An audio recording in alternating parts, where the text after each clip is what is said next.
বন্ধুগণ, আমি কয়েকটা প্রশ্ন আপনাদের কাছে করতে চাইছি। এই মথা কোথার থেকে হঠাৎ করে আবির্ভাব হলো? এই মথা কোথার থেকে হঠাৎ করে আবির্ভাব হলো? একবার চিন্তা করতে হবে কোথার থেকে আবির্ভাব হলো।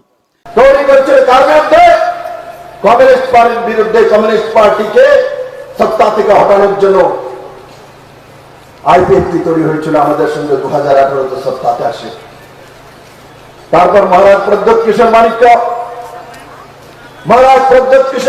কংগ্রেসে ছিলেন, কংগ্রেসের প্রেসিডেন্ট ছিলেন। মহারাজ প্রদ্যোৎ কিশোর মাণিক্যকে কংগ্রেসের প্রেসিডেন্ট পদ থেকে ত্যাগ করে যখন আমার কাছে মহারাজ এসেছিল, আমি মহারাজকে বলেছি, মহারাজ ছেড়ে দাও এই কংগ্রেসের প্রেসিডেন্ট। মহারাজ, এই কংগ্রেস আর সিপিএম করে তুমি কোনোদিনও জনতাকে কিচ্ছু করতে পারবে না। মহারাজ, আপনি মহারাজ বীরবিক্রম কিশোর মাণিক্যের নাতি, কিরিট বিক্রমের ছেলে, বিভুদেবের ছেলে, আপনি যদি মাটির জন্য, একটি প্রাসার জন্য কিছু করতে চান, বিপ্লব যাবে আপনার সঙ্গে থাকবে, অমিত ভাই যা থাকবে, আসুন ভারতীয় জনতা পার্টির সঙ্গে আপনি নতুন পার্টি করুন।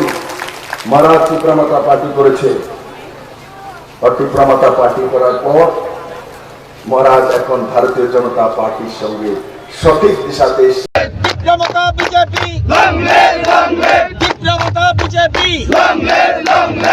এখন যা খুশি তাই, মানে মাথায় ঠিক নেই কখন কি বলছেন। একবার বলছেন আমি তোমাকে ভালোবাসি, আবার আরেকবার বলছেন তোমাকে আমি ঘৃণা করি। কখন যে কি বলবে কোনো ঠিক থাকে না বন্ধুগণ। এমন একটা অবস্থার মধ্যে আমাদের এখন চিন্তা করতে হবে।